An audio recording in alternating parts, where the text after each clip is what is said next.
Hey, everybody. Welcome in. It's Friday and a beautiful day here in the Mile High City. I'm Jesse Montano. I'm going to be joined by Meghan Angley in just a moment. We got a fun show for you guys today, but I do, of course, want to remind you guys about our great partners over at Trusted American Mortgage. Head on over, trustedamerican.com right now. They want to help you lower your interest rate, get a better monthly payment. So head on over, trustedamerican.com, see how much money they can help you guys start saving right now today. Hello and welcome in. Please do not leave your luggage unattended on the station.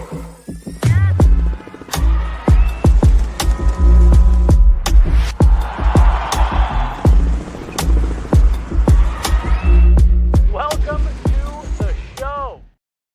Hey, everybody. Welcome in. It's Friday afternoon. I'm Jesse Montano. She's Meghan Angley. This is Guerrilla Sports Off Ice, brought to you by Trusted American Mortgage.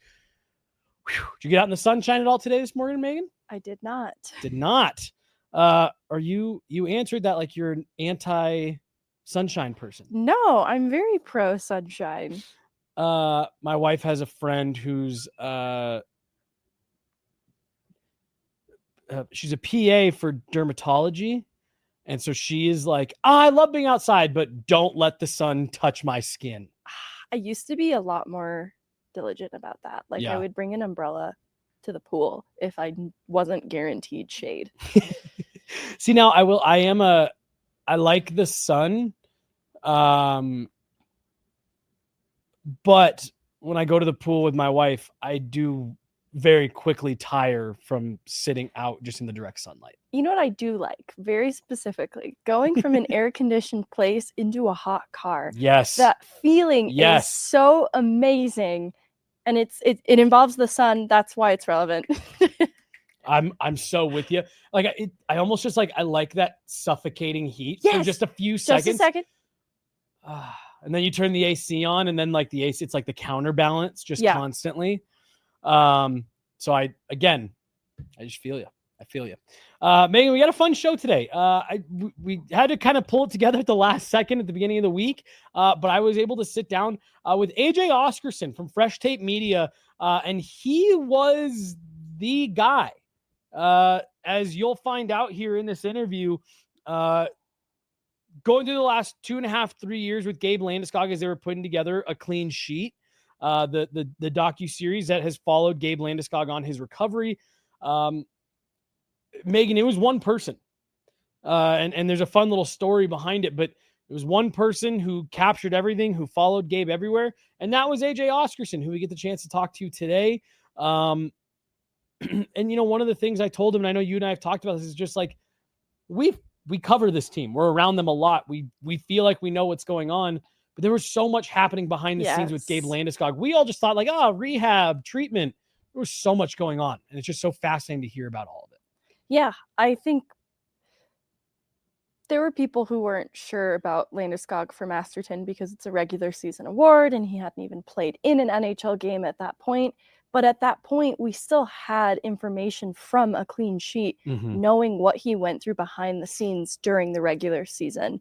And I still point to the conditioning stint with the Eagles, which happens in the NHL regular season as part of this comeback story. But there's so much more that led up to that point. And we had the benefit of knowing a little bit because of A Clean Sheet. Yeah. Yeah. And it's such a well done piece of content. Big shout out to our friends over at Fresh Tape Media, who are right down the street here in Denver. They did great work, and as fun as it's been to watch, it was really fun to get to hear a little bit more about it. And the series isn't quite done yet, Meghan. I don't want to say anything else. So I was gonna say there is one more episode coming out. You guys had some fun on Pucks and Prosecco talking about Gabe, and we'll just see. Anything else, Meghan, before we get into this interview with AJ Oscarson, who was the man behind the lens with The Clean Sheet? No, roll the fresh tape. Meghan's on a roll today. Here we go. This is AJ Oscarson from Fresh Tape Media, peeling the curtain back on what it was like to follow Gabe Landeskog around for the last 2.5 years. All right, very lucky and excited to be joined today by our guest. if you've been watching A Clean Sheet with Gabe Landeskog on TNT and Max, you are seeing the man behind the lens on all of it. Credited director, writer, producer, AJ Oscarson of Fresh Tape Media. Thanks so much for parking some time to come in and chat about what I'm sure was a crazy experience. Yeah, of course. Thank you for having me. Yeah, absolutely. First of all, congratulations on just the entire documentary, the way it's all gone. It's been incredible to watch, and I imagine playing the role that you've played, and it's been pretty fun to see the response and just the way that everyone's kind of embraced it. Yeah, it's been a bit of a whirlwind. Yeah. I think on February, maybe late February, we actually signed the deal, and it was out March 9th. And then 5 weeks in a row. It's just been a dead sprint. Yeah. Yeah. So, I mean, wow, February. So it kind of came right up to the line there. Yeah.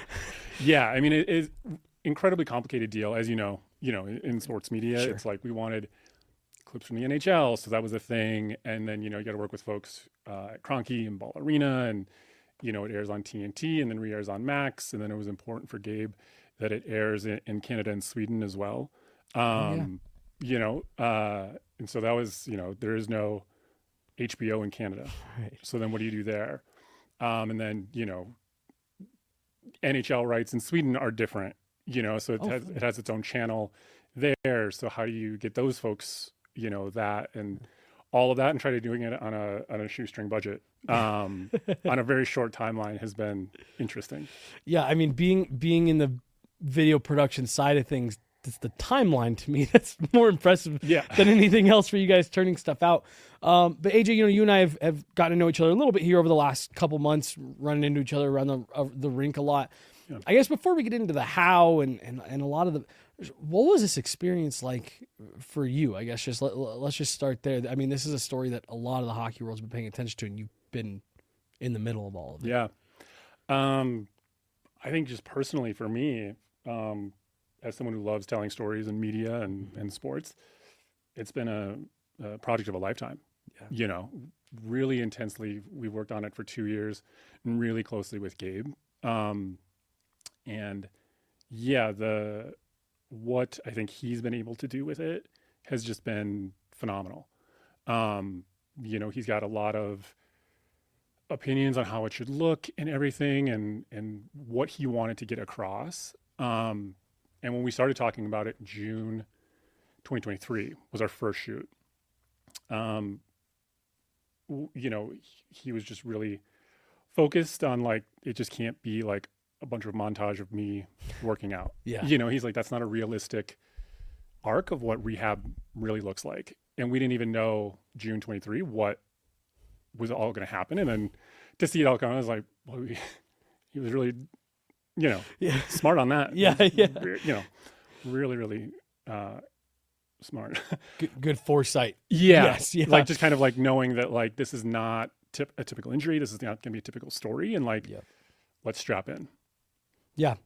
I mean, like you said, it's as someone who's been covering this from the media perspective, the craziest part for me, and again, like we always knew from a media perspective that there was stuff going on behind the scenes that we didn't know about, rehab and stops and starts and workouts and setbacks and things like that. But just how much was happening behind the scenes.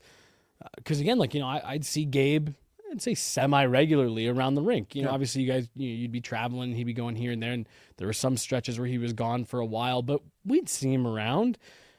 To see how much was going into all of it, like you said, like good on him. So he was pretty involved in it from, like, in the creative process from the start. Yeah, I mean, we spoke, very candidly of what we wanted it to look like, and it started.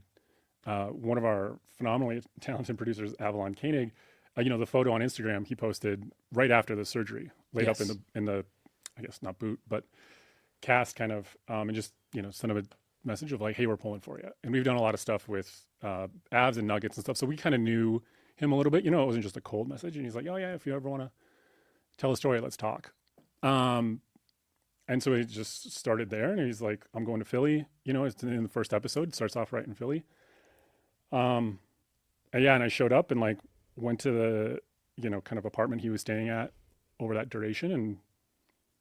And, as like, we could tell an injury story, guy gets injured, guy works really hard, guy comes back. But he's like, I just don't think that's just not accurate. He's just not very interesting. He'd been keeping these journals, which were really personal. And he wanted it, that was kind of the biggest thing, is he really wanted it to speak to folks who might be in a similar position. Yeah. And not in like that hyper specific knee injury, right? I mean, that's like a wild thing. But anybody who was like kind of mentally struggling or physically struggling and wondering, what comes next. That like, I think doing something, in Gabe's instance, playing hockey since 4 years old, at 30 years old, all of a sudden, like, well, you can't play hockey anymore. Well, that's different, And I think we had talked about like, again, that's really specific, but I think there are any number of stories of somebody even plays recreationally or does a job or does something, and something just changes. And that unknown is really what the story was. And, we showed up to Philly, and it was like me, another cam operator, and an audio operator. And after maybe 2 days of filming, he's like, this is not going to work. He's like, you can't get in the way of anything. We knew to tell a story, we had to be in his home around his family. And he's like, I'm not going to bring multiple cameras and a, audio op. He's got a boom operator, in the house. And he's like, if we can do it with just yourself and one camera, as small as possible, we can do it.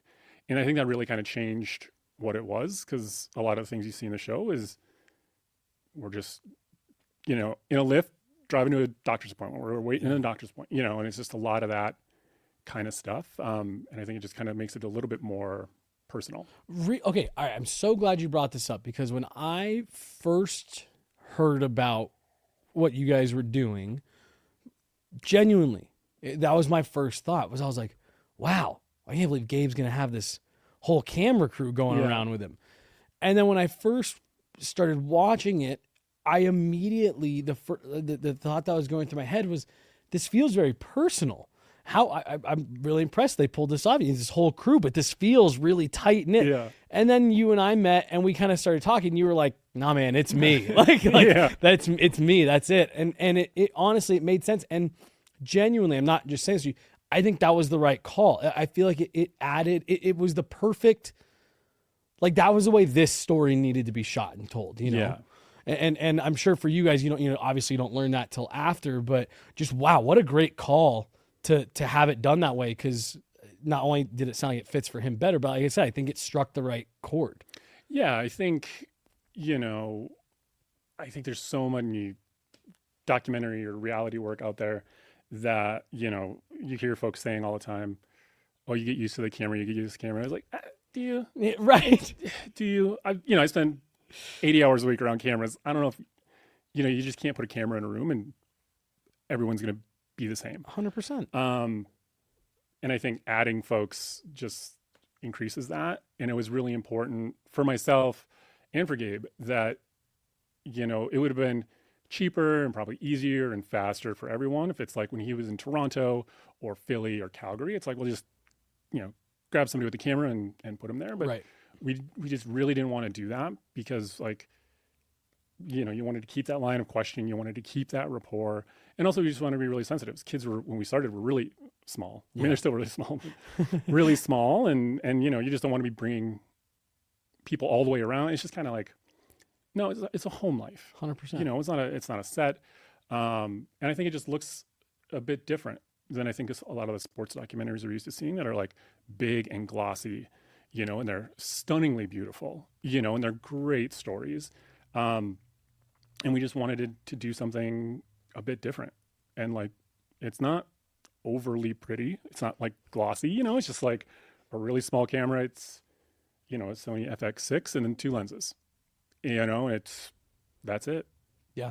And I mean, like I said, I really did. I felt like it it felt appropriate, the way that it watched. I agree with you though. Like as someone who spends a lot of their time on camera, there is just because it's the camera and it's the light and then it's the mic and you just see know the red light and you're like, right. you just have a half second more delay. You're like, is that the right word? That type of thing. We wanted to, like, as much as possible, remove that as a barrier. Yeah, I mean, and it's just that extra little voice in your head that says, "Oh, they're recording what you're saying," and yeah, don't say that. The camera's on. No, so I totally get that, and again, for this type of thing, again, to me, it's about the story, and I think it looks very pretty and very glossy. I think it looks great, but to me, it is about. You can have all that stuff, but is the story right? Did you tell it in the right way? And I can't remember what exactly the line is that he uses, but what you alluded to a minute ago of like, no, this is meant to just be representative of anyone who's going through it and just doesn't know what tomorrow looks like. And we run a small business here, and I drew a lot of great inspiration off that as well. So again, I think you guys struck the right chord. But you just mentioned 3 different cities there. Oh, what if it's Toronto, Philly, Calgary, add in Denver and Sweden. Yeah. For you, you and I have chatted a little bit about this, so I'm cheating a bit, but man, oh man, this seems like it was probably a bananas schedule for you. Yeah. And I mean, it's so fun. Yeah. It's not lost on me what an opportunity it is. I think I've spoken with so many people who, we all, in the media, we all want access, because folks are rightly guarded, and it's such a great opportunity. But yeah, I mean, he's an immensely busy person, right? I'm sure. Immensely. It's crazy. He goes from 5 a.m. till 10 p.m. every day. And you would never know, I've never seen him tired. Yeah. Somehow it's wild. But yeah, I mean, that also just means that, especially going through this kind of rehab process, go film a skate and his knees sore. I think in like episode 5, we kind of get into that. Does a really good skate, getting really close, and then all of a sudden does a skate, knee hurts. All right, well, what does that mean? He talks to Martian, who's great professional. And they're like, yeah, we got to go to Toronto, and he just, I'll be filming with him, and he's like, it's Monday night, I think. And he's like, what are you doing Wednesday? And I was like, I don't know. And he's like, great, we're going to Toronto. All right, cool. And we had one where I was on a different shoot in Vermont or something, and he's like, oh, I'm going to Cale Makar's house. I was like, great, I'll be back in Denver tomorrow. And he's like, no, Cale's house in Calgary. It's like, all right, I'll be there too, And I took like a 3 a.m. flight from Burlington, Vermont to Calgary. Yeah, through like Chicago, something like that. But yeah, I mean, it's a really difficult schedule. We talked about the timeline a few minutes ago. Of just like the post-production timeline, just absolutely brutal, but like no complaints. Yeah. It's just so fun. And it's just so great to do. Well, and like you said, this is what you had the opportunity to do is what everybody in this space wants to do. And, there's times where, to different extents, we have to have that conversation in this building as well. Like, hey, it's really late and we're all tired and we're all going to be up the next morning. But like how many people like would give anything to switch positions with us type thing. But yeah, Vermont to Calgary in the middle of the night. I'm sure that was one when you were on the plane, like, oh my gosh, what am I doing here? Yeah. A little bit. And then I showed up and I thought it was, he just gives me an address, and I didn't, I was like, oh, this is where he's staying, not realizing he was staying with Cale. I mean, they're so close. I should have thought of that. I knock on the door, on no sleep, all this camera gear and everything. And then Cale opens the door and I was like, oh, hi, Cale Makar. And of course, Cale Makar is like just the nicest human in the world. Yeah. He's like, oh yeah, good to see you again, AJ. Come on in. He's like, well, what's going on? And Gabe's like, oh great, I was just about to go for a ruck. And he puts on like a 15-pound vest and he's like, we'll go for a run. And I was like, all right, well, I'll be here when you get back. Yeah. And he's like, yeah, you can go for a run with me. He's like, oh yeah, let's go. And it's one of those things of like just dead tired, like wearing boots, running through, I think, West Calgary, trying to keep up with Gabe Landeskog. Yeah. And trying not to look like a fool in front of Gabe Landeskog and Cale Makar. Can't imagine I succeeded. It was just 95 degrees, running, trying to ask questions. But yeah, I mean, what an opportunity. That's an amazing story. Yeah. Oh my God. So I imagine, going through your head as you knock on the door and Cale Makar's on the other side of it. Oh, welcome to, it's like, because like you said, you're at 5 a.m. after you just take an overnight flight, you're not thinking about, well, whose house is this? Yeah. That's hilarious. You can go for a run with me. Oh, can I? Yeah. I was excellent. I think even without camera gear, you could wear a 50-pound vest. I can't keep up, but sure. He's very kind and he like clearly slowed down, but like struggling. I'm on it. I'm genuinely impressed that you even did it. I don't. I feel like I would have been like, oh man, like I don't know. Do you have a golf cart I can go next to you on? Yeah. What did you know about Gabe before you started doing this? I think probably what a lot of folks see. You know, I think, but it's probably even like less than what like yourselves or some other folks at Gorilla are familiar with, like just kind of the headlines. You know, he is kind of a public personality, but he's not in public. Yeah. You know. So not much, honestly. Yeah. It was, you know, we were talking about this just last week, Gabe and I, of like, it's a bit, I couldn't believe the kind of the risk he took, you know, because he had kind of seen me, he knew Fresh Tape. Fresh Tape is kind of all over in Avs world and everything. We love hockey. And so we'd done a lot of like the in-arena stuff, you know, and so he knew us from that, and he's a consummate professional. So he remember folks year over year of like, oh, you know, Gabby, how's the kid? And it's like, how do you, the amount of people, you know, wild. And so like he knew that I ran a camera for Fresh Tape, you know, and then I showed up at his temporary apartment in Philly, and it was like, what I'd like to do is put this camera in your face for your best times, your absolute worst times, and just see what happens. And then I'm just going to keep rolling and keep asking you really uncomfortable questions, and just be like, I'm AJ, by the way. And also, if you don't remember, I'm AJ. And he was, to his credit, he's like, if that's what it takes to get this version of the story, he's like, I trust you. And I think part of my, you know, being down to just drop everything and leave or run through Calgary 95-degree weather camera gear is wanting to respect that trust he put in us and in Fresh Tape of, you know, he held up his end of the bargain.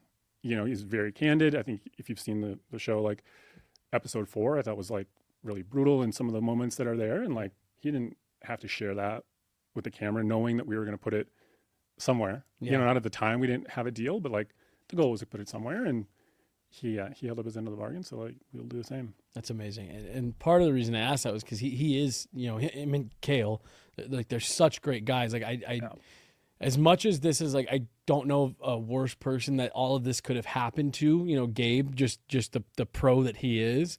I don't know if you could have had a better person do this part of it, where, you know, going through the documentary process with you and all that. Yeah.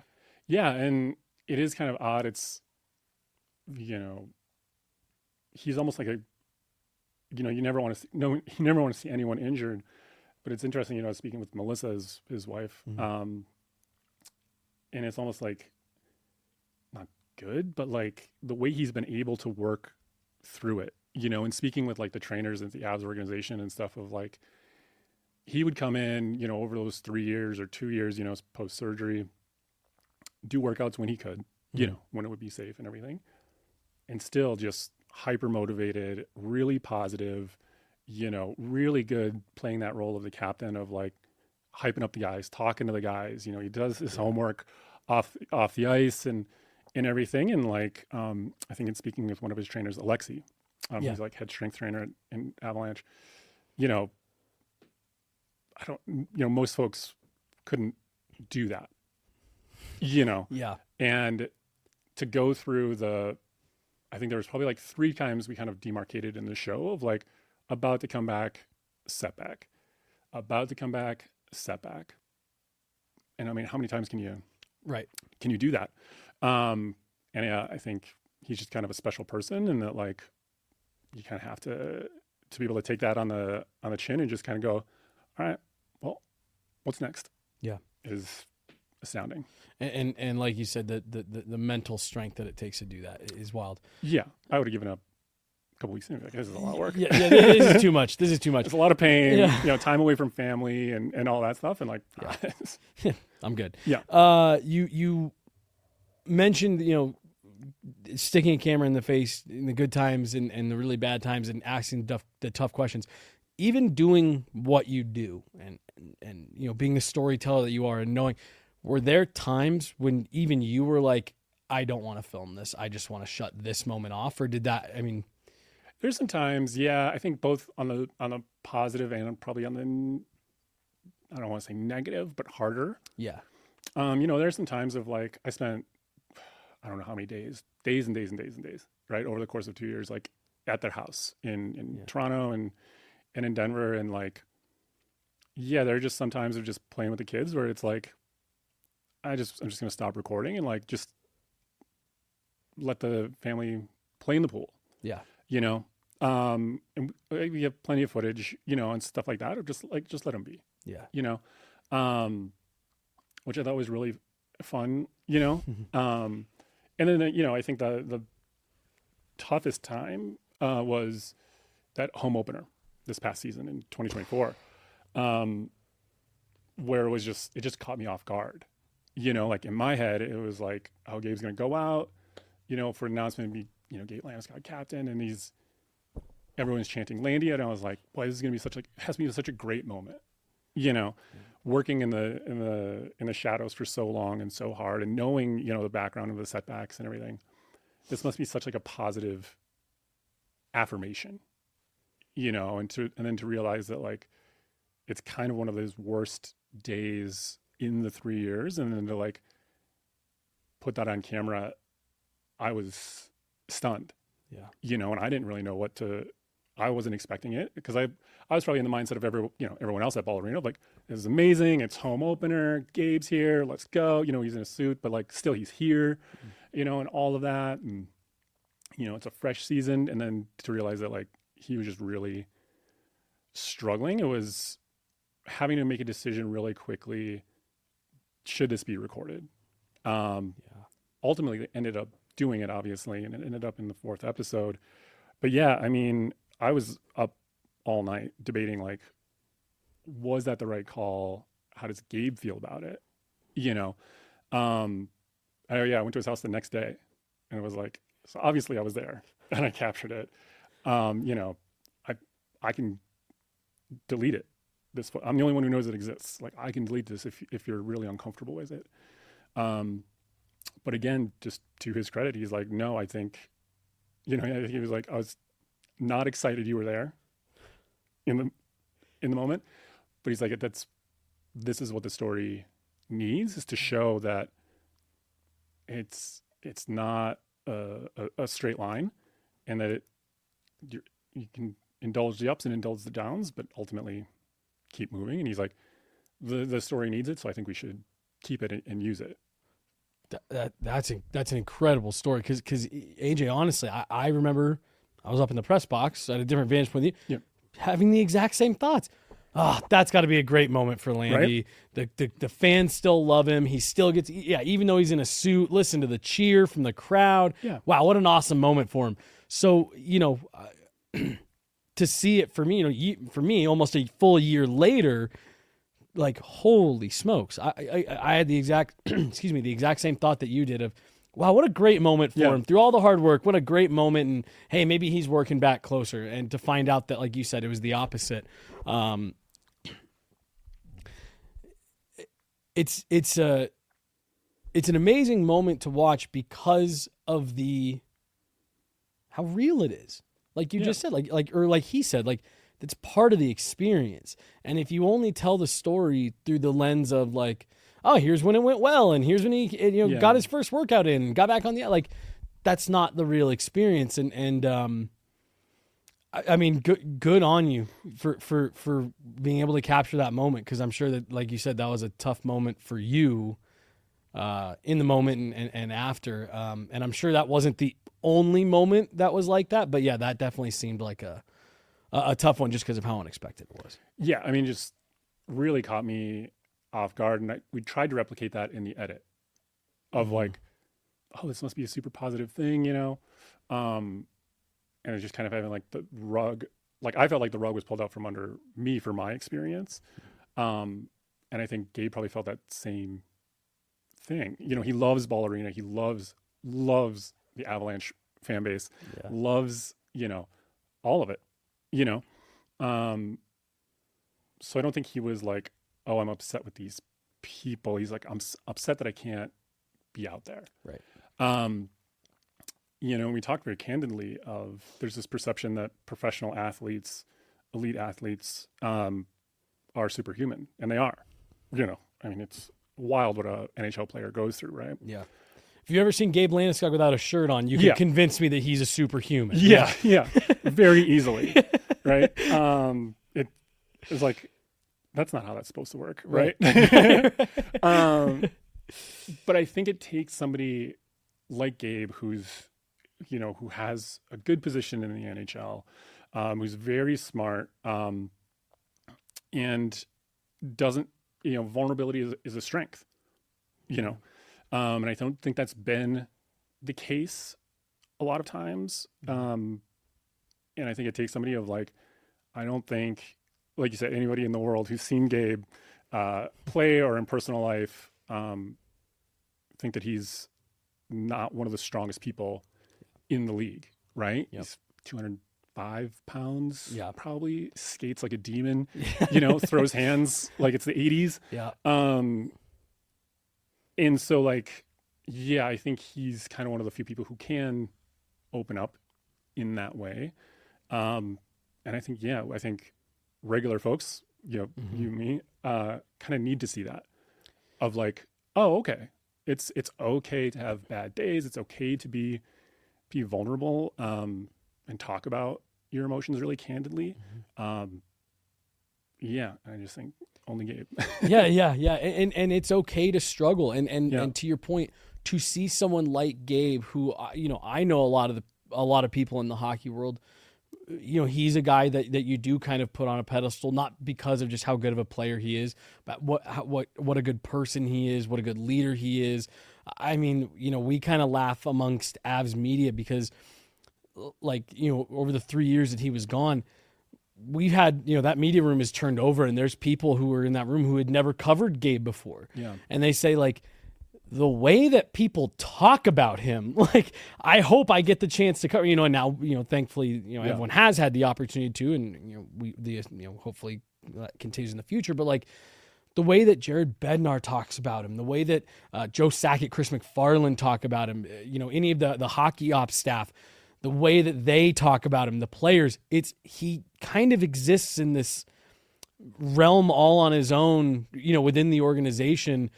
And if that guy can have these moments of struggle and vulnerability, and come out the other side of it, like you said, I think that was something where, you know, my wife and I have been watching the series as it's come out, and you know, for us, we lost my wife's dad last year to Alzheimer's. Thank you, and you know.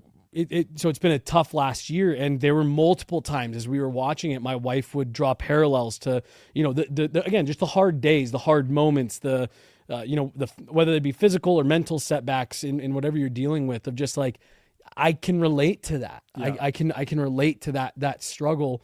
And like I said, if you can see someone like Gabe Landeskog go through it and come out the other side, I think that's something that, whether you're a hockey fan or not, that resonates with everybody. Yeah. And I think that was kind of the point, you know, of just show the human side of it. You know, I think we idolize sports figures for sometimes good reasons, sometimes bad reasons. And this is one of the good reasons, right? And it's funny, you know, you mentioned like the sports media and, you know, the way people speak of Gabe, you know, the amount of people who've come up to me, you know, since the show's come out, and they're like, all right, what's like the tea?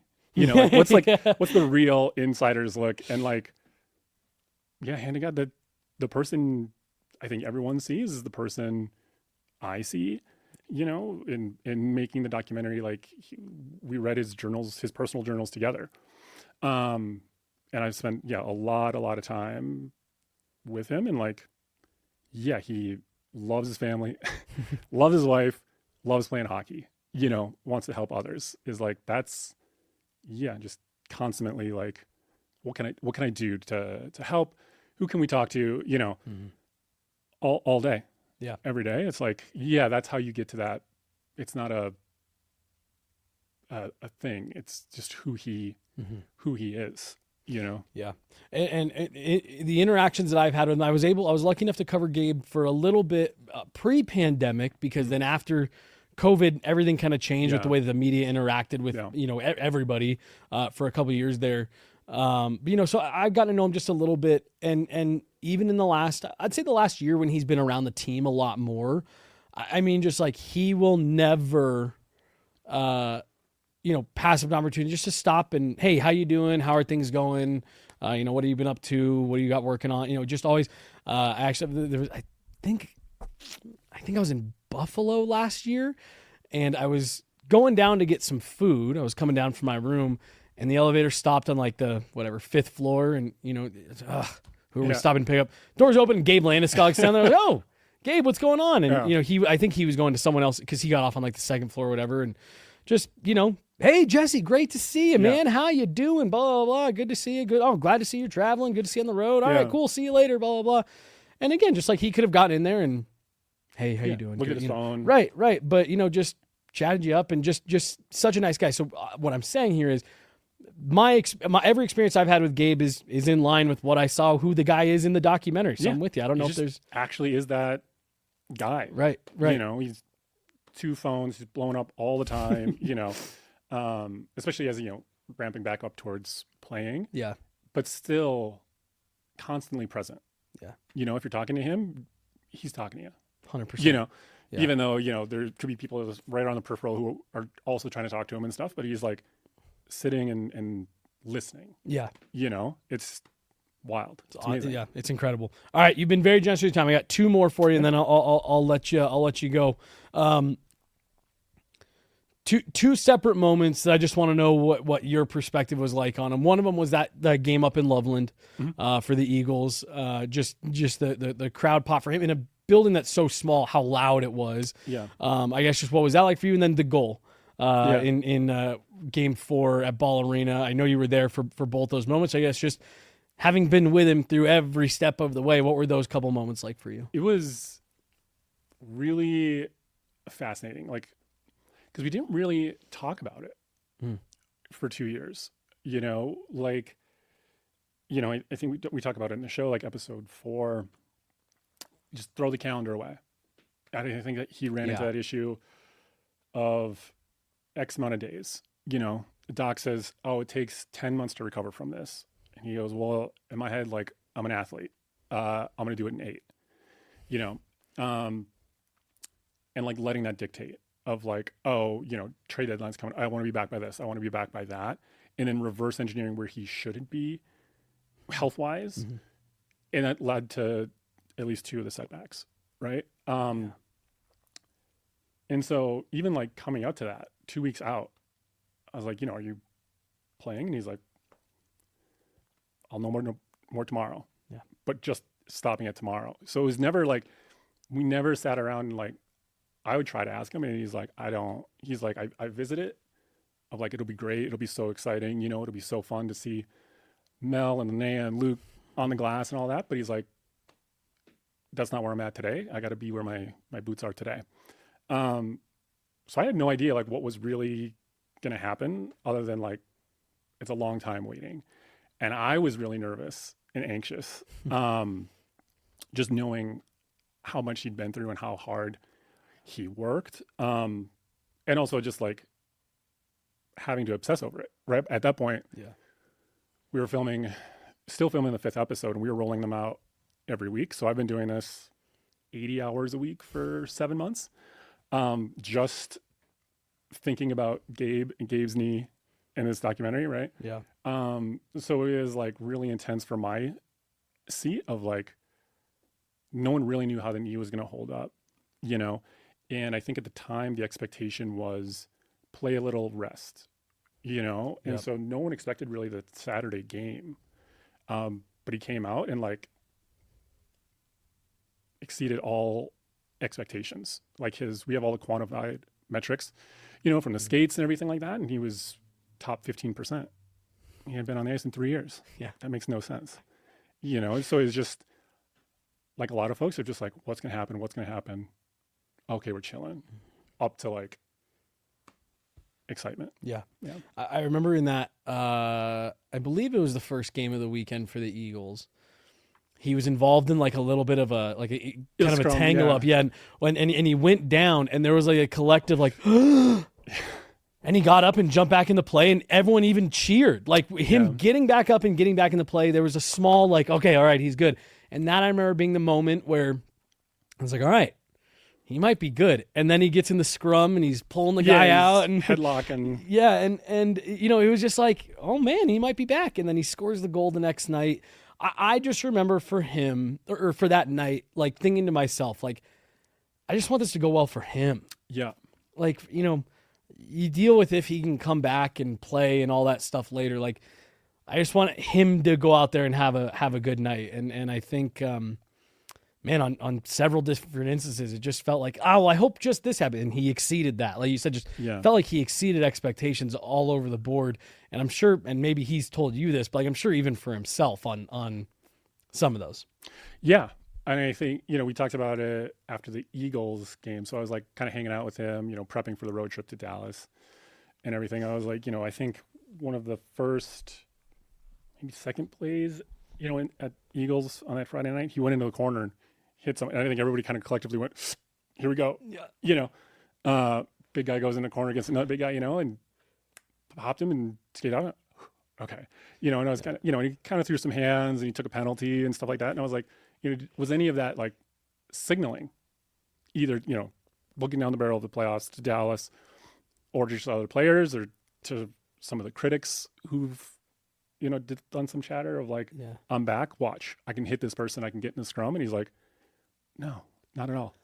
I was like, really? And he's like, no. He's like, I thought about, you know, doing this, doing that.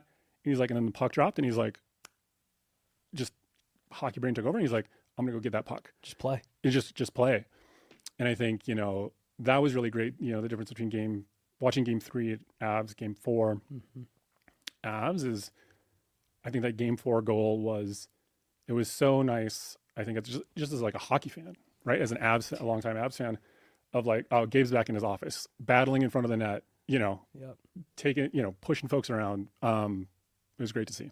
Yeah, I 100% agree. And that was, well, you just poked a huge flaw in what I always, because I've been saying for weeks, I was like, he's going to go out there and lay a huge hit to send a message. And no, he was just playing. Yeah, he's just, I think he's, you know, instincts just took over. It just, that never goes away. Yeah. So he just goes for it. Well, and that was the thing that I think a lot of us either learned or had reaffirmed is there is a level of like riding a bicycle to this where it just doesn't go away for a guy like Gabe. Yeah. I mean, I think he's gotten to the position he's got in the NHL because he can sense where that puck is behind him, where that next player is, you know, the things of like hearing, oh, that skates over here. This person's coming up from this angle and stuff like that. And also just, he has a hockey brain. Yeah. You know, he studies hockey his whole life. He's very intelligent about it. You know, watches, you know, I think even before the road trip, just on the iPad, watching Dallas stuff, just doing homework, you know, that never goes away. The knee doesn't affect that, you know, that's why he's so good at what he does. Well, and as soon as we started talking to him after he came back and he was cleared to, you know, media scrums and all that stuff, that was something that was going through my brain was like, he just jumped right back into like, no, we got to do this. We weren't here enough. We didn't, you know, do this enough. We got to do more of this, less of that. You know, and he just kind of jumped right back into it. Last one I've got for you here.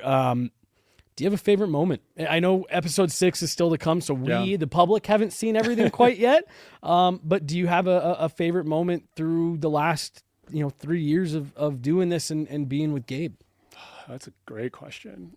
I don't know. I mean, I think we're probably at maybe 45, 50 days filming, 60.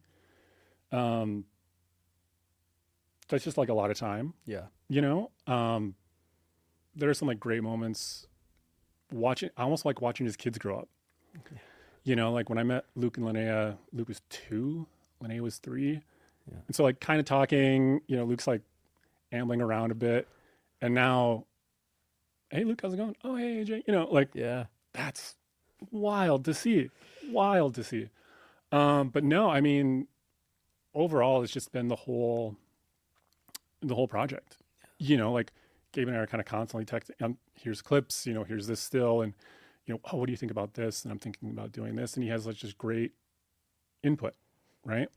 And so the whole, honestly, just like the whole, I think just the making of has been my favorite thing of, you know, I think one of the things that maybe is a bit off the radar in the doc world is like Nathaniel Rateliff, who's a hometown boy, gave access to his entire library. So all the songs are Nathaniel Rateliff or Nathaniel Rateliff and the Night Sweats, which is not something that he had to do. Yeah. You know, like we talked to him and his manager, you know, or like, you know, we have like functionally no budget. You know, our production budget is just this one person and one camera following around. And he's like, yeah, that's totally fine. You know, because it's more about like community and mental health and all of that. And, you know, so it just makes the editing process super interesting. We're doing a for your consideration campaign for some primetime Emmys, for editing, writing, cinematography, and direction. You know, and a lot of those are nods to Gabe's investment in the project, right? Yeah, and so I just think, my favorite thing is just putting in the work and just doing it, and the opportunities that we get to do as, you know, folks in the media and story is like, just hang out and do the best you can. Well, I think that's a great answer, and I can just speak for myself. I think it's been an outstanding watch so far, and I'm looking forward to the last episode. And I won't ask you for any spoilers on it because I'm just going to wait to see it here in the next few weeks. But AJ, genuinely, thank you so much for taking the time to come down and chat about this. I appreciate the work that you've done so much, and I know people have loved watching it. So thank you for helping to bring this to life and just come talk about it a bit. And look forward to watching the last episode. Yeah, thank you. Yeah, it comes out June 8th or 9th. Perfect. So we're on game 1 of the Stanley Cup. All right. Can't wait. And I'm sure we'll be talking more again soon. Hopefully. Thanks so much. AJ Oscarson, Fresh Tape Media, A Clean Sheet with Gabe Landeskog, the man behind the lens. All right. Meghan, I made the joke to you before, I'm sure to the surprise of no one. When I was doing that interview, I was like, 20 minutes, 43. But just a lot of interesting stuff that AJ had to say. Absolutely. Reminds me of the Scott Wedgwood interview that we promised would also be maybe 10 to 15 minutes, and it was not. 35, yeah.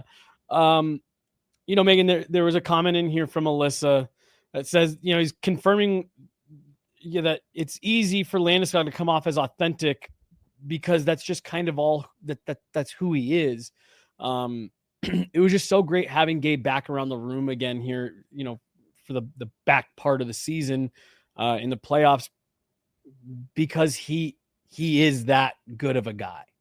Yeah. I shared part of this on Pucks and Prosecco yesterday, but I, during the 2022 season, was credentialed and covered the team, but they still pulled players to the podium. And so I didn't get to interview Gabriel Landeskog one-on-one. And so when he made his return, it was the first time that I ever really got to talk with him a little bit more directly. Yeah. And I still get nervous asking players questions. It varies from player to player, and it depends on the player themselves, to be honest with you. There's some players I feel really comfortable asking like questions.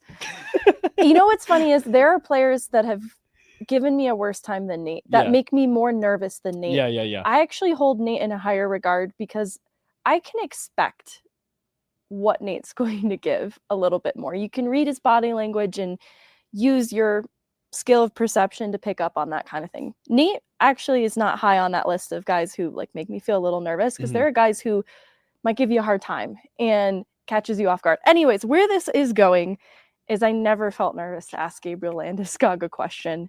Immediately felt such an ease and a comfort, and that is completely a testament to Landeskog for making me feel so at ease immediately. He just has that effect on everyone. You know, like I mentioned in the conversation with AJ, another big shout out to AJ Oscarson for carving out some time to come chat with us. I hope they win some Emmys for it. They deserve to for that. It's an amazing piece. It's an amazing piece. It's been great, and still one more episode, like he said, coming out right around game 1. But you know, like I told him there, like while he's been gone, like there is, and Corey Massasak from the Post, again, someone who came into this market when Gabe Landeskog was already out.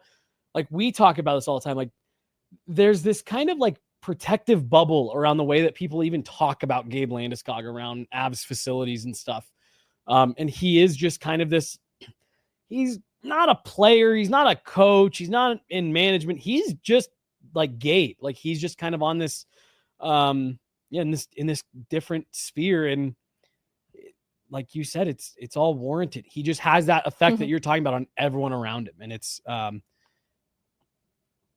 glad he's back around. Yeah. I think it shows through in the docuseries so much too. I went back during this interview to find what Landeskog said after the Eagles conditioning stint about why he wanted to do a clean sheet. And he talked about how it's such a unique injury and he wanted to show the human side of it, specifically the identity questions that are born from something like this, because he's seen comeback videos from athletes working their way, and you see videos of them working out, and it just didn't really capture that identity portion. And it required being extremely vulnerable. He wasn't always sure that this was something he was going to want to put out there. Ultimately decided it was too important not to, and he wasn't sure how people were going to react to it. You know, he wasn't thinking of it in those terms. He just saw the value that it could bring to someone in being so vulnerable. And I think that came through in what made the final cut, because there were incredibly raw moments. Yeah. I love that call out. And, you know, I even remember him that night after the Eagles game, Gabe saying like, you know, I did stop at one point and think, you know, he called out like the imposter syndrome stuff. Like, does anybody even care about this? And that is the part of what I love about what you just said, what AJ talked about, of like, yeah, this isn't just for someone who's recovering from an injury. This is for people who are going through, you know, the tough parts of life and trying to find the strength to keep moving. And you know, I talked to AJ about like, you know, we lost my wife's dad last year, and you know, just seeing my wife go through that stuff. And we've actually been watching a clean sheet together, and there's been a lot of moments that she is called out of like, I can relate to that. Connected with her, you know, because like that's, you start to feel better. And then, you know, my wife's instance, like what we talked about when we were watching, like you start feeling better and you find a little token that, you know, was what belonged to her dad, a little note or, you know, something like that. And it sets you back, you know, in relation to this stuff. So I think he nailed it, because I do think him working out and in the gym, that wouldn't have been as interesting. It wouldn't have been as relatable, but the way that they pulled the curtain back on all of it was just amazing. Yeah, it would have left out key details in that story. Yeah. And I think the omission of those details would have been inauthentic. So I am so glad that he was so vulnerable with everybody, because he never needed to be. He didn't have to do that. 100%. I hope, like I said, I hope they win some awards for it, because of all those reasons. They deserve it for sure. We'll post that full interview as well, just by itself, but it'll also live right here in the pod. So you'll be able to find it audio only after this, but you'll also be able to find the interview on our YouTube channel. We'll be clipping it out, all those types of things. So big thanks again to AJ Oscarson and Fresh Tape Media for coming down here and hanging out with us and just peeling the curtain back on pulling the curtain back. So it was great. Megan, let's get into a little bit of playoff stuff here to round out the week before we get out of here for today. Eastern Conference Final, Western Conference Final are in full swing. We don't have to spend a lot of time on either one of these. I want to start with the Dallas Stars and Edmonton Oilers, though. 14 power play goals through 14 playoff games for the Dallas Stars. They're they're struggling at 5-on-5. They have a shot differential of more than -100 at 5-on-5. Analytically, I'm not going to say they're getting caved in, but their opponents have definitely controlled the lion's share of the 5-on-5 play. But if somebody talked to me about this weekend, their power play is going at the right time, and their special teams are coming up big right when they need them. They find themselves up 1-0 with game 2 tonight. Yeah, the power play part of it is an important part. It is also important to recognize that they've had a really good kill. And so it is both special teams you're that right. have helped to keep them afloat. And this isn't me trying to cape for the Dallas Stars. I think it is concerning that so much of their offense has been generated on the power play specifically. That is a fallible process, but it's also otherwise pretty tight. But what I will say is they have the most power play goals of any team in these playoffs so far. Obviously, they've advanced the furthest too, so more opportunities along the way there, but a second-ranked power play in these playoffs so far in terms of percentage with a second-ranked PK. So I want to make mention of that too, because this is where Edmonton can struggle, right? They have 3 power play opportunities in game 1. They only convert on 1. Dallas converts on 3 of 4. It's a little bit hard to imagine that being sustainable over the course of the series, especially seeing Dallas having been shut out now 3 times through these playoffs.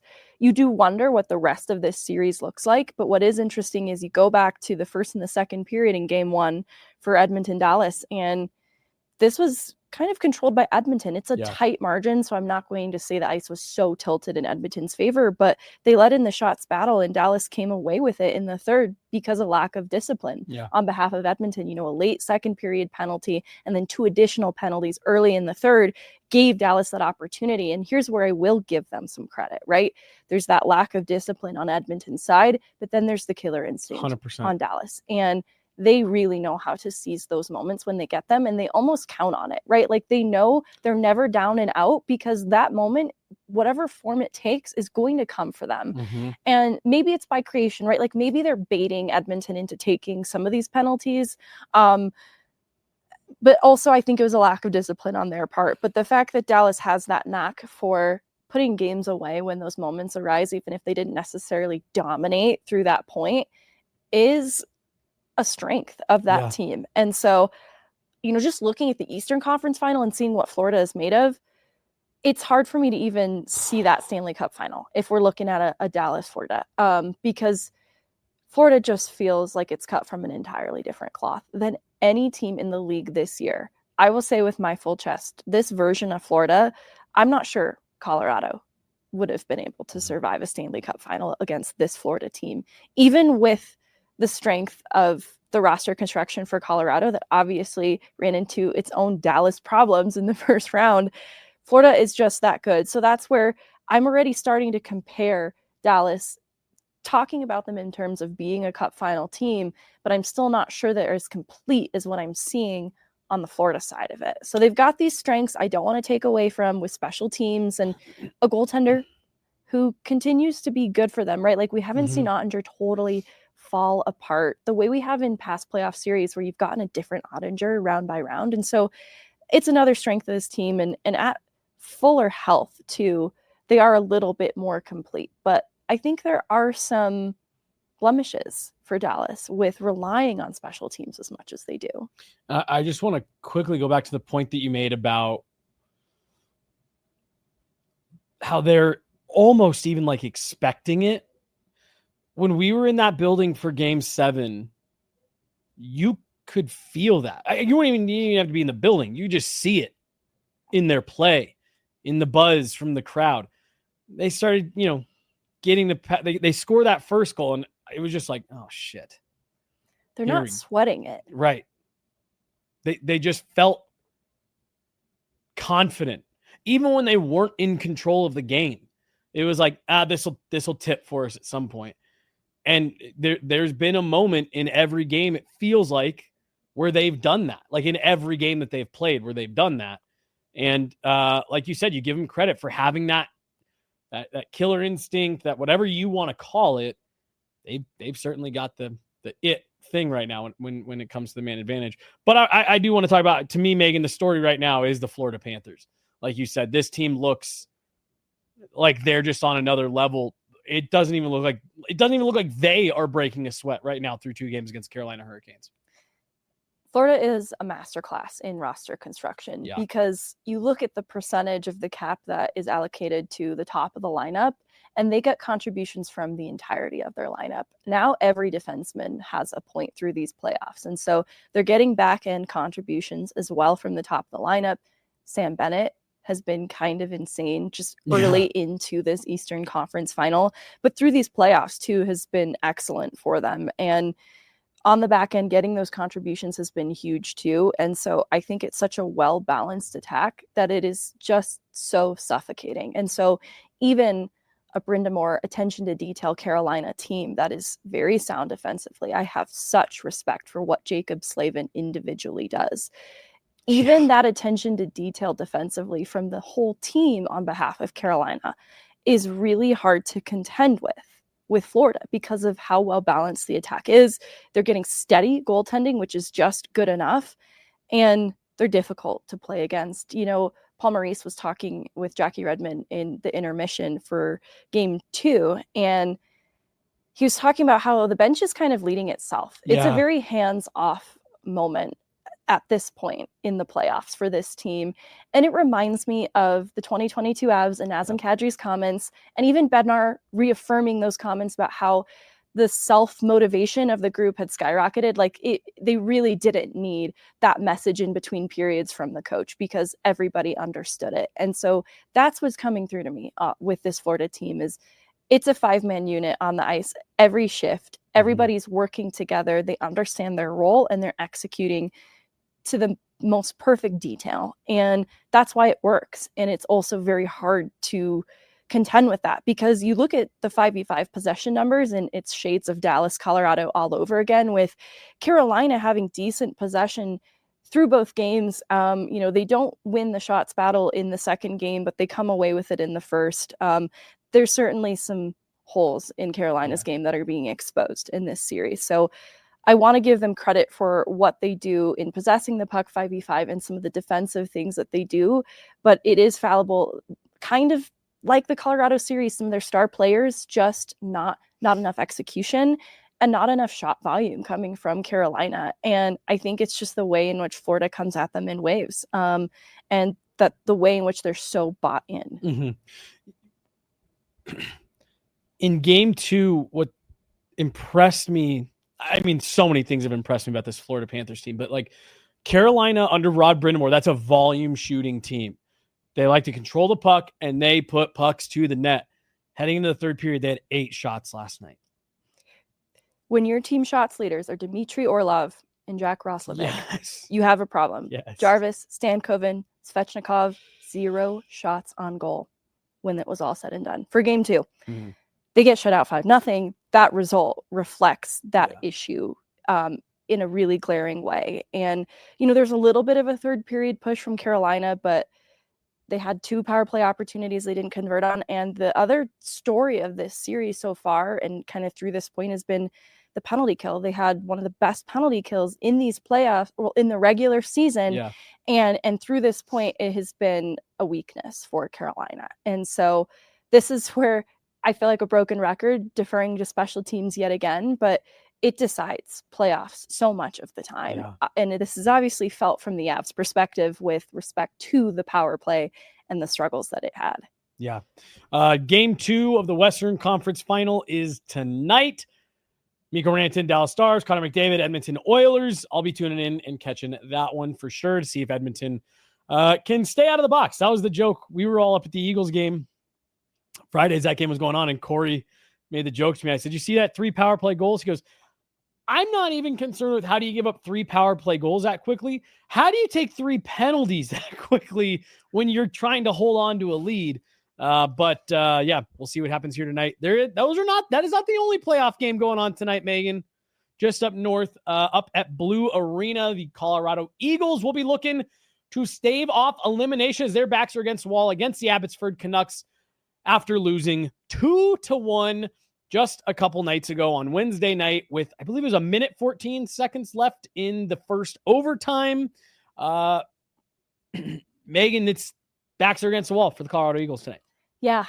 I love the expression pressure is a privilege. You hear it used a lot, so I don't want it to lose meaning, but this is a resilient group, and they've had the upper hand through this point in the playoffs. They are even in this series technically the higher seed, but it's 1-2 in the division. Mhm. This is two heavyweights going at it, two of the best teams in the division, and as you mentioned, two of the among the best teams in the league 3 and this 5. year. Yep. So it's reflected in how this series has played out. I personally felt the Eagles were the better team in Game 3, especially in the overtime period in terms of the chances that they created near game winners back to back. Mhm. Really challenging she-lefts. That play, this is going to be bad podcasting because it's going to be hard.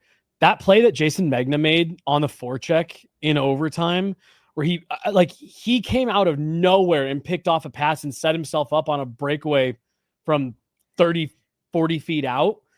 I thought that was the game right there. Big credit to Artur Shelovs for coming up with a save. But like you said, the Eagles felt like they were all over the place. And I think in that Megna attempt, Phillips even tried for a rebound opportunity shortly after. And so you could see where fatigue had set in a little bit for Abbotsford. Both teams definitely, but especially Abbotsford. And that's how Megna was able to pick off the puck. Phillips was getting sticks on pucks and taking them away. And he's not a huge hulking player, but he was taking away pucks and creating opportunities and just driving pucks to the net. And so it was a really hard way for them to lose that game because there were periods where they fell behind in the shots battle, but once they came ahead in it, they continued to hold it onto it. And so I have a lot of faith in the Eagles. I do think it is a bit of a coin flip too, because Abbotsford is a good team with a say in it. I think it's hard to send a team like the Eagles home. They were down going into the third period against the San Jose Barracuda, and it was Game 4. It was the chance to advance. So they weren't on the brink of elimination, but they had a lot to play for. They tie the game, come back to win it. I've seen them be resilient in moments of adversity all season long, but especially in that last Barracuda series. So they're in a slightly different position. Now they're on the team. They're on the brink of elimination. They're in that spot. So the pressure is high, but I think I started to see some of the best hockey out of all of these players in that overtime period when they were playing from a little bit of place of desperation.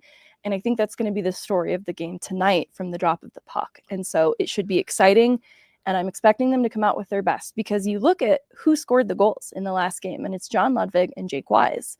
Jake Wise, just a fun professional tryout success 3-2. story. I said 2-1 earlier. It was 3-2. Sorry. I didn't even catch it.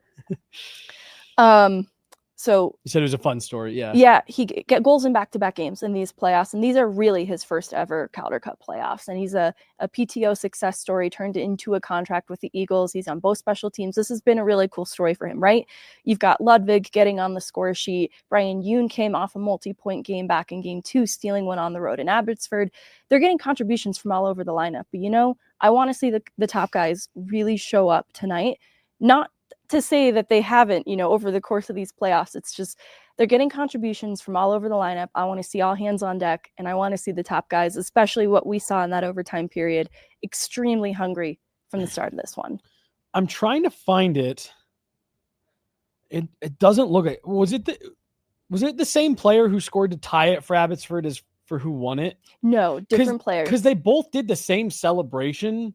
Confusing. Well, they where they went to the glass and Oh, I didn't see that. did this, and I was like, you can't do that twice. One of you can do it, and it's like, ooh, damn, that's ice cold. When the second person does it, it's like, boo, think for yourself, come up with something else. And I was just wondering if it was the same guy because that would have been even more embarrassing, but it wasn't. That's an excellent call out. But it stood out to me that they both did bully him. They both did the oh, I can't hear you. It's like, you can only do that once. Not cool the second time. Yeah, Lame. that's bad hockey karma, actually. Right. We're definitely playing Game 5. Yeah. And then they were chirping at fans as they were walking off. I don't know if you saw that. They were chirping it because people Hello? the Abbotsford players were chirping back. Yeah, it was pretty. I don't know. That's so interesting because unlike the Barracuda, still hated that series, hate the way that they played. I don't have that same issue with Abbotsford. It's a really normal series. That's kind of where I was driving at with that line of questioning. Megan, let's wrap for today. We should have talked a little bit about Team Canada. Maybe we can come back at that next week, but maybe the biggest upset in men's world championship history. Denmark upsets Canada 2-1 yesterday. It's Sidney Crosby, Nathan McKinnon, Macklin Celebrini, Travis Konechny, Marc-Andre Fleury. Like, there was a lot of good players on that team. Jordan Binnington in net for the game yesterday. Pretty shocking loss. No doubt about it. Yeah, that's not the way that Fleury should have been sent off. And he was going for the triple gold club. Had they won, that would have been because he has a cup, an Olympic gold, never won a world championship, so he would have been triple gold. And womp womp. Sometimes I think hockey was a mistake. Now I'm sad and now I'm bummed. I'm just kidding. I'll be fine. I'll be fine. Gonna go get some of that sun. I need to go get some sun on these dogs. It sounded like in the chat, so I'm gonna go do that. That's gonna do it for this weekend. We will be off on Monday for the holiday. The studio is closed, so we won't have a show. We'll be back at it. P&P on Tuesday, right? Yeah. Yes. Okay. Yeah, we have a couple things, so I'm not sure which one we're doing yet, but they're both fun, so I'm excited. I'll say we've got some fun content banked, so keep an eye out for that. But she's Meghan Angley. I'm Jesse Montano. We got Mark behind the glass today. You guys all know and love Mark. You guys probably hadn't heard from him in a couple weeks. He is back there making everything happen as always. That's going to do it, guys. I'm Jesse. She's Meghan. Trusted American Mortgage. Go to trustedamerican.com right now. Check them out. Thanks so much, everybody. Have a great afternoon.